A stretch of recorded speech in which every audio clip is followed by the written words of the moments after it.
Use a 15mm open-ended wrench to turn and remove the right now hand pedal in the direction of the rear wheel.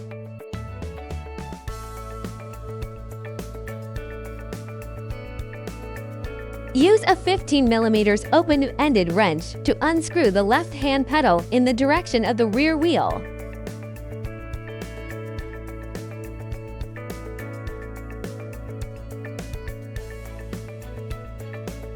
Screw in the left hand pedal in the direction of the front wheel.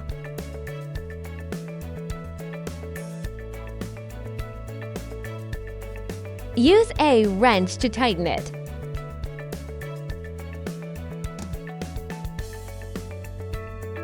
Screw in the right hand pedal in the direction of the front wheel.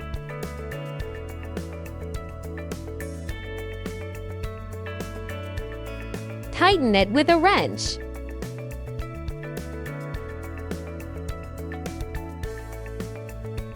Confirm that it rotates normally.